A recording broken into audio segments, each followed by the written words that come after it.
my dear mathematicians, and welcome to the session. This is Sana Khan, your math master teacher from Vedantu, and I hope कि मेरे mathematician super duper amazing feel कर रहे होंगे. So guys, आपका आज के once again स्वागत है in the session of you versus the best of you. और बच्चों आज के हम सेशन में सीखने वाले हैं that one of the very very valuable thing जो अपनी लाइफ में आप एड ऑन कर सकते हैं, जिससे आप ना सिर्फ अपनी बल्कि अपने एनवायरमेंट की लाइफ बदल सकते हैं, अपने आसपास के लोगों की लाइफ भी बदल सकते हैं, which is etiquettes and manners. Okay, so guys, good etiquettes and good manners always help you, always benefit you and always add value in your life. ठीक है, तो चलो देखते हैं वो कौन से गुड मैनर्स और एटिकेट्स है जिसे हम अगर अपनी लाइफ में इनकॉर्पोरेट कर लें तो हम बहुत अच्छा इंसान बन सकते हैं. ओके गाइस, तो छोटी सी एक स्टोरी हो जाए पहले. सो लॉन्ग टाइम अगो, ठीक है, there was a little kid. Now क्या हुआ कि इस लिटिल किड गया था गार्डन में घूम रहा था और फिर उसकी नजर पड़ी एक मैजिकल ट्री पे. ठीक है, जैसे ही उसने उस मैजिकल ट्री को देखा तो उसे दिखाई दिया कि उसके ऊपर लिखा हुआ था से the magical words and you will C a big magic. तो बच्चा बड़ा खुश हो गया कि वाओ. तो उसने जल्दी से बोला आब्राकडाब्रा गिली छू. कुछ नहीं हुआ, पेड़ ऐसी का ऐसा बैठा रहा, कुछ भी नहीं हुआ. फिर उसने बोला टन टनाटन टन टन तारा, फिर भी कुछ नहीं हुआ. फिर उसने बोला होकस पोकस, फिर भी कुछ नहीं हुआ. फिर उसने बोला खुल जा सिम सिम, फिर भी कुछ नहीं हुआ. फिर वो थक हार के गुस्से में आके बैठ गया और फिर थोड़ी देर बाद उसको बहुत बुरा लगने लगा, वो बहुत दुखी होने लगा कि मुझे देखना है उस ट्री के अंदर क्या. तो उसने कहा please dear tree please help me. और सडनली वो ट्री का जो ट्रंक था वो खुल गया और उसके अंदर एक जगमगाती हुई सी लाइट आने लगी और एक रास्ता दिखाई देने लगा. फिर वो बच्चा बड़ी खुशी खुशी उसके अंदर गया और अंदर एक साइन था जिसपे लिखा था कि continue your magic and you will see more. तो फिर उसने कहा wow thank you so much dear tree. और जैसे उसने थैंक यू सो मच कहा, ढेर सारे गिफ्ट्स, टॉयज, चॉकलेट्स उसके सामने आ गए और वो बच्चे को बहुत खुशी हुई वो सारी चीजें देखकर. उसने अपने फ्रेंड्स को भी बुलाया, उन्हें भी दिखाया एंड खूब मौज मस्ती की. सो गाइस, इससे हमें क्या पता चला कि ये जो दो छोटे से शब्द होते हैं प्लीज एंड थैंक यू, ये कितने पावरफुल वर्ड्स हैं, ये कितने मैजिकल वर्ड्स हैं. Do you know these words are called magical words because they can create many such magics. Trust me, इससे भी बड़ा मैजिक क्रिएट कर सकते हैं ये दो वर्ड्स, क्योंकि kindness and respect are two things which will take you to a very high level always and always. आपको हमेशा अपना बेस्ट वर्जन शो करना चाहिए. और आपका बेस्ट वर्जन क्या है? जो दूसरों की तरफ काइंड होता है, जो दूसरों की रिस्पेक्ट करता है, जो चेयरफुल होता है, ये आपको हमेशा दूसरों की तरफ प्रेजेंट करना चाहिए, क्योंकि इससे ना सिर्फ आपको हेल्प मिलेगी बल्कि आपके एनवायरमेंट भी आपसे सीखेगा. ओके बच्चों, so let's see what are some good etiquettes and good manners which we should incorporate in our life. We all should, me, you, everybody. ठीक है, so let's see. First of all, good manners होते क्या है बच्चों? Good manners are nothing but how to show the best what you have to offer and encourage others to be their best. Practicing these manners on a daily basis makes for a pleasantful life. जैसे कि you should be always thoughtful, you should be always cheerful and you should be always generous. Thoughtful मतलब जैसे कि let's suppose आपके पापा थक हार के ऑफिस से आए, बहुत टायर्ड है, ठीक है, तो आपने सोचा कि चलो मैं पापा का काम तो कम नहीं कर सकता लेकिन उन्हें एक गिलास पानी तो ऑफर कर सकता हूँ खुद से बिना उनके मांगे, या फिर उनसे पूछ सकता हूँ डू यू नीड एनीथिंग, क्या आपको पानी चाहिए, क्या आपको खाने के लिए कुछ चाहिए, क्या मैं कुछ ला दूं. You can help him out. आप कि मम्मी सुबह से रात तक काम करती है, कभी कपड़े धो रही है, कभी कुछ कर रही है, कभी ऑफिस का काम भी कर रही है, कभी खाना पका रही है, इतनी सारी चीजें करती हैं. ऑफ कोर्स आप उन सारी चीजों में तो हेल्प नहीं कर सकते बट कुछ चीजों में कर सकते हो. बी थॉटफुल, आप सोचो कि दूसरों की सहायता आप कैसे कर सकते हो. बी थॉटफुल कि आपकी वजह से दूसरों को क्या हेल्प मिल सकती है, आपकी काइंडनेस से उनकी लाइफ में क्या चेंजेस आ सकते हैं, ये सारी चीजें सोचो. जैसे कि आप सोच सकते हो कि मम्मी अगर कपड़े धो रही है तो कम से कम हम जो धुले हुए कपड़े हैं उन्हें बाहर डाल दें और जब सूख जाए तो हम उन्हें उतार के वापस ला सकते हैं? बिल्कुल कर सकते हैं। आप 6-7 के बच्चे हो, बिल्कुल आराम से ये चीजें कर सकते हो। कभी मम्मी को कोई चीज चाहिए, मम्मी ने मांगी, आप जाके ला सकते हो। हम क्या करते हैं, मम्मी खुद कर लो ना, मुझे पढ़ाई करनी है, मैं गेम खेल रही हूँ, मैं ये कर रहा हूँ, मैं वो कर रही हूँ। ये सारे बहाने हम करते हैं और कभी हम ये नहीं सोचते कि जो हमारे पेरेंट्स, हमारे रिलेटिव्स, हमारे फ्रेंड्स हमारे लिए इतना कुछ करते हैं, तो हम उनके लिए छोटी छोटी क्या चीजें कर सकते हैं, बड़ी बड़ी नहीं, छोटी छोटी चीजें। B cheerful. कई सारे बच्चों को मैंने देखा है वो हमेशा इरिटेटेड से रहते हैं, ma'am you are ignoring me, ma'am you are not clearing our doubts, ma'am you are not doing this not that. इन सब चीजों की वजह से, इस इरिटेटेड नेचर की वजह से वो ये देखना तो भूल ही जाते हैं कि क्लास में कितनी सारी अच्छी चीजें चल रही है। भले आपका एक डाउट क्लियर नहीं हुआ तो उसके बदले जो आपके 3 डाउट क्लियर हुए थे उनका क्या, इसके बदले जो दूसरे बच्चों के डाउट क्लियर हुए, क्या आपने उस पे कॉन्सेंट्रेट किया कि उससे आपको तो कहीं हेल्प नहीं मिल रही थी। ये सब आप कब कर पाते, जब आप चेयरफुल रहते, जब आप खुश रहते अपने आप से भी और अपने सामने वाले इंसान से भी। अगर आप खुशी खुशी उसे एक्सेप्ट करके कि यस मैम कुछ पढ़ा रही है, मैम मेरी बात जब फ्री होंगी तब सुन लेंगी, तो I will wait till that time. Cheerful होके आप बोलते हर चीज को। लेट अस सपोज, ठीक है, I am just giving you examples, कि एक बच्चा मुझे कहता है कि ma'am I will never ask doubts from you because you are very rude, you never clear my doubts. ठीक है, दूसरा तरीका होता है, ma'am in this session you could not clear my doubt, can you please take up this later or can I please comment it and can you answer me this। आपको क्या लगता है मैं किस बच्चे का आंसर देना प्रेफर करूंगी, पहले वाले बच्चे का या दूसरे वाले बच्चे का? कॉमन सेंस बच्चों, क्यों? क्योंकि आप अगर मेरी जगह होते तो आप भी यही करते। जो बच्चा काइंड है, जो बच्चा चेयरफुल है, आप उस पे फोकस करते और जो रूड है उसे कहते कि I am so sorry but I will not help you. Because हर इंसान के अंदर दिल होता है, हर इंसान के अंदर इमोशंस होते हैं, हर इंसान सोचता है, राइट। और हर इंसान नेचुरली, ऊपर वाले ने हमें बनाया ही ऐसा है कि हम चेयरफुल लोगों को पसंद करते हैं। इरिटेटेड, गुस्सा रहने वाले, हमेशा चिड़चिड़ करने वाले, रूडनेस के साथ बात करने वालों को पसंद नहीं करते हैं। And we should always be generous. Generosity का मतलब नहीं कि आप अपना पैसा लुटा दो, आप अपने खाना लुटा दो, सब कुछ ले दो, वो नहीं होती है जेनरोसिटी बच्चों। जेनरोसिटी बहुत सारी चीजों में होती है, in your acts, in your words and in your of course the things you have। you can be generous from your thought also। generous होने का मतलब क्या होता है, सामने वाले की बातों को के साथ खुद को थोड़ा सा अकोमोडेट करना, वो भी जेनरोसिटी में आता है।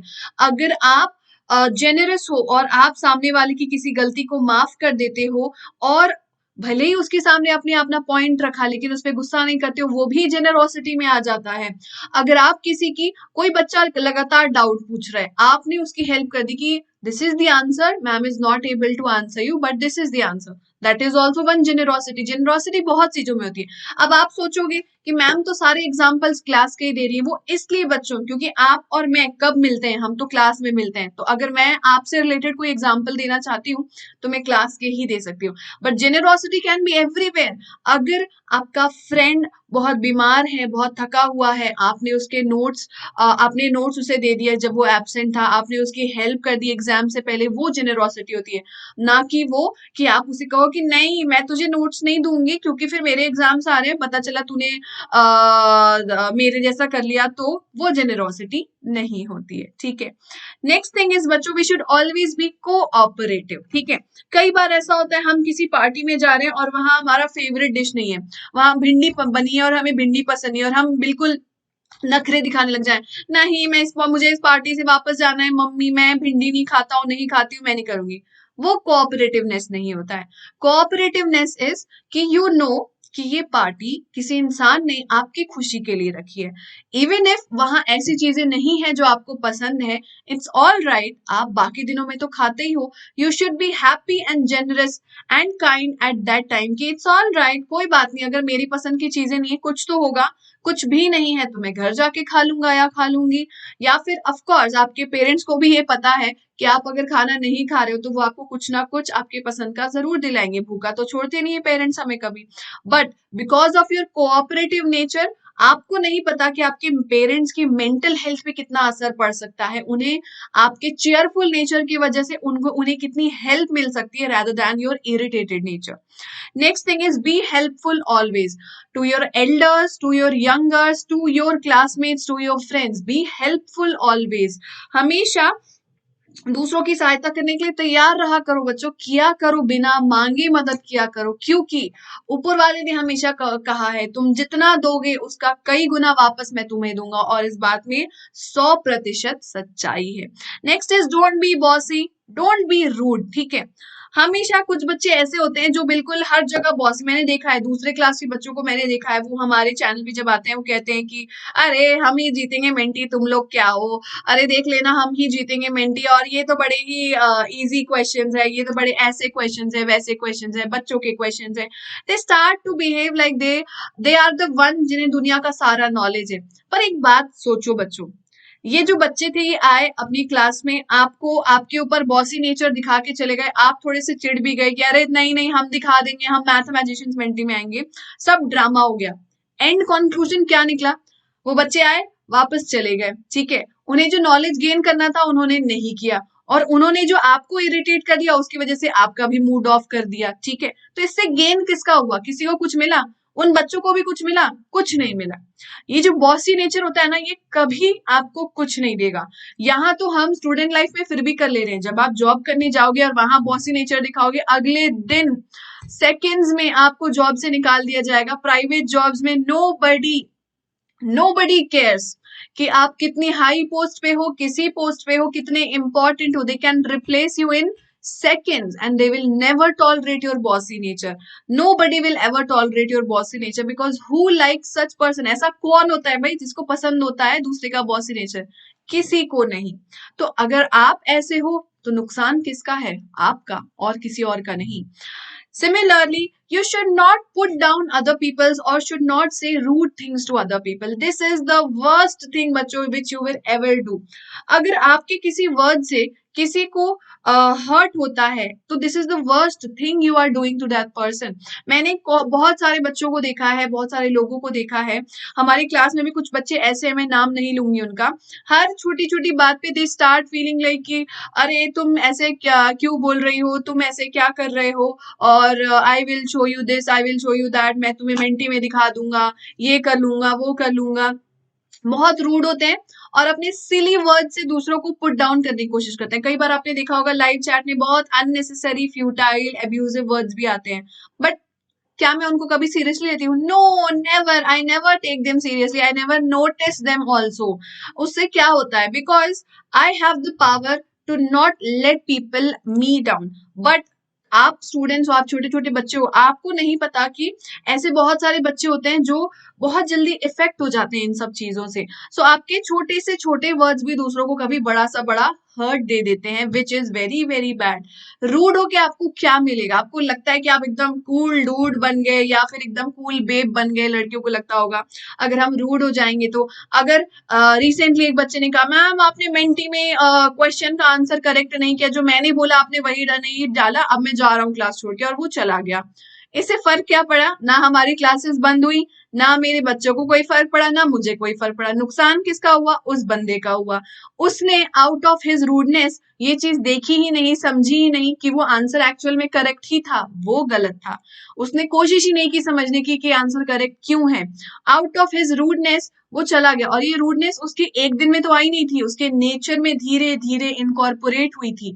तो इसी तरीके से हमें पता नहीं चलता है, बट धीरे धीरे वो हमारे नेचर में आ जाता है और हम सिर्फ और सिर्फ अपना नुकसान करते जाते हैं. And of course nobody is going to like you, nobody is going to help you if you are rude, and nobody is going to be your friends if you are ever rude to other people, no matter what.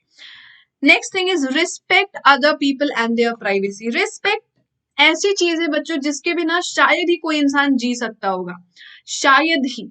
Respect के बिना आप कितना ही प्यार क्यों ना दे दो, आप कितनी ही दौलत क्यों ना दे दो, अगर आप उसकी इज्जत नहीं करते, अगर आप उसको चार अपशब्द कहते हो और उसको 2,000 रुपए दे दोगे, वो बोलेगा अरे तू भाई अपने पास रख, मुझे नहीं चाहिए, ठीक है। कोई भी इंसान ऐसा नहीं होता जो रिस्पेक्ट के बिना जी सकता है। You should always give respect to people and their privacy. अगर वो आपसे कुछ शेयर करना चाह रहे हैं अच्छी बात है, नहीं करना चाहते हैं let it be, and always take care of you and your personal belongings. This is also one of the good manners बच्चों। हमें हमेशा लगता है कि जिंदगी में कोई ना कोई तो होगा जो हमारे केयर करेगा या करेगी, पेरेंट्स तो हैं, कभी कोई और होगा, कभी आपके स्पाउस होंगे, but taking care of yourself is one thing which you will invest in yourself, ठीक है। ये ऐसी चीज है जो आपको बेनिफिट देगी और हमेशा बेनिफिट देगी अगर आप इस चीज का ख्याल रखते हो, और इस चीज को गुड मैनर्स भी माना जाता है। सपोज आप एक पार्टी में गए और पूरे पार्टी में आप ढूंढ रहे हो मैंने अपना पर्स कहाँ छोड़ा, मैंने अपना पर्स कहाँ छोड़ा, आंटी आपने मेरा पर्स देखा है, मामा आपने मेरा पर्स देखा है, पूरे पार्टी में आप ऐसे ही घूम रहे हो and everybody will be laughing at you कि इसका तो यही काम है, फिर बच्चे का बच्चा ही रहेगा या बच्चे की बच्ची ही रहेगी, ये कभी नहीं सुधरने वाली। तो ये सारी चीजें क्या करती हैं, ये आपका इंप्रेशन बुरा क्रिएट करती है। तो why to do that, do things which always create a good impression of yourself on yourself. अपनी नजरों में अच्छा बनने के लिए बहुत जरूरी है बच्चे इन सारी चीजों को इनकॉर्पोरेट करना। आपको कभी अगर लगता है ना कि वो बच्चे जो बहुत कूल डूड बनते हैं और एकदम उन्हें लगता है कि अरे हम तो भाई हैं, हमें कुछ नहीं होता, और टीचर तो बकवास कर रही है, दोस्त तो बेकार हैं, पेरेंट तो जब देखो डांटते ही रहते हैं, अगर आपको लगता है कि ऐसे लोग अपनी जिंदगी में बहुत खुश रहते हैं, तो गिन लेना ऐसे लोगों की लाइफ और उनका फ्यूचर। आपको एक इंसान नहीं मिलेगा जो अपने फ्यूचर में खुश रहेगा, आपको वो इंसान ही खुश दिखेंगे जो थॉटफुल होते हैं, जेनरस होते हैं, चेयरफुल होते हैं, हेल्पफुल, कोऑपरेटिव, रिस्पेक्टिव एंड बहुत ही काइंड होते हैं। ऐसे लोग ही हमेशा जिंदगी में खुश रह पाते हैं। और मैं हमेशा हमेशा चाहती हूँ मेरे बच्चे ऐसे हो। मैंने आपको हमेशा डांटा है, कभी भी कोई भी स्टूडेंट अगर क्लास 8 के चैनल पे जाता है, क्लास 9 के चैनल पे जाता है या 6 का 7 में जाता है और वहां जाके बॉस अराउंड करने लगता है कि अरे we are going to win, अरे you guys are going to lose, तो मैं हमेशा उन बच्चों को डांटती हूँ कि नेवर डू दैट। आप मेरे स्टूडेंट हो, आप ऐसा नहीं करोगे। If you are my student, अगर आप मेरी वैल्यू करते हो, अगर आप मेरी रिस्पेक्ट करते हो, तो you will not do that, because आप जो करते हो दैट रिफ्लेक्ट्स कि मैं आपको क्या सिखाती हूँ, आपके पेरेंट्स आपको क्या सिखाते हैं, आप क्या सीख रहे हो, किससे सीख रहे हो, तो दैट रिफ्लेक्ट्स। एंड मैं कभी नहीं चाहूंगी कि मेरे बच्चे ऐसे हो। मैं हमेशा चाहती हूँ अगर आप क्लास 8 के चैनल पे जा रहे हो, क्लास 9 10 किसी के भी चैनल पे जा रहे हो, वहां जाके आप हर एक बच्चों को एज अ फ्रेंड ट्रीट करो, एज अ कॉम्पिटिटर नहीं, एज अ फ्रेंड ट्रीट करो, एज विथ रिस्पेक्ट ट्रीट करो, विथ चीयरफुल नेचर ट्रीट करो। आप ट्रीट करके देखना बच्चों, जो बच्चे रूड और बॉसी होते हैं ना, आप उनके स्वभाव में बदलाव ला सकते हो, दैट्स माय गारंटी। बहुत सी दूसरे चैनल के बच्चे मैंने देखा है जब वो हमारे चैनल पे आते हैं बहुत बॉसी बनते हैं, मुझे बहुत बुरा लगता है। मैं कभी भी ऐसे टीचर, ऐसे पेरेंट्स, ऐसे फ्रेंड्स को अप्रिशिएट कभी नहीं करती जो सिखाते हैं कि बच्चों तुम ही बेस्ट हो, तुमसे बेस्ट कोई नहीं है। ऐसा कुछ नहीं होता, बेस्ट कोई नहीं होता। बेस्ट कौन होता है बच्चों, हम होते हैं best for the best version of our self. हम खुद का बेस्ट वर्जन बन जाएं, हमारे लिए वो ही काफी और वो ही जरूरी है। हम दुनिया वालों से कितने बेस्ट हैं वो कभी मत सोचना। ओके गाइस, तो ये था मेरा आज का एक छोटा सा एडवाइस आप लोगों के लिए। And I want you guys कि इन चीजों को तो आप डेफिनेटली अपनी लाइफ में इनकॉर्पोरेट करो, चाहे दूसरी चीजें करो ना करो, चाहे आप मैथ्स में कम मार्क्स ले आओ मुझे चलेगा, बट अपने नेचर में अगर आप अच्छा बदलाव लाते हो, अपने नेचर में अगर आप काइंडनेस लाते हो, जेनरोसिटी लाते हो, थॉटफुलनेस और चेयरफुलनेस लाते हो, वो मेरे लिए सबसे बड़ा विन विन होगा। Okay guys, so that's it for today's session. Thank you so much for attending the class. अगर आपको बच्चों अपने एनुअल एग्जाम्स की प्रिपरेशन करनी है एंड थोड़ी भी टेंशन हो रही है, तो आप वेदांतु का प्रो सब्सक्रिप्शन ज्वाइन कर सकते हैं, जिसमें आपको हर दिन ढेर सारी लाइव क्लासेस मिलेंगी, हर एक सब्जेक्ट की रिकॉर्डिंग्स भी मिलेंगी लाइव क्लासेस की, आपको नोट्स भी मिलेंगे of all the live classes, quizzes भी टेस्ट भी और असाइनमेंट भी, जिससे आपकी प्रैक्टिस होती रहेगी एंड आपके सारे डाउट्स भी क्लियर किए जाएंगे इन ऑल दिस सेशंस। सो अगर आपको ये सारी चीजें चाहिए तो जल्दी से एनरोल कर लो प्रो सब्सक्रिप्शन। एनरोल करने के लिए लिंक आपको इस वीडियो के डिस्क्रिप्शन में दिया हुआ है एंड कमेंट सेक्शन पे भी दिया हुआ है। अगर लिंक ना मिले तो इस लिंक को गूगल पे टाइप कर लीजिएगा, आपको लिंक और वेबसाइट मिल जाएगी। ओके बच्चों, and with this coupon code SKPRO आपको मिलेगा discount. So go for it, फटाफट से एनरोल कर लो at a very affordable price. It is available for you all, and thank you so much for listening. Like, share और subscribe करना मत भूलना। See you tomorrow once again with another amazing session. Till then, take care. Bye bye. Bye guys.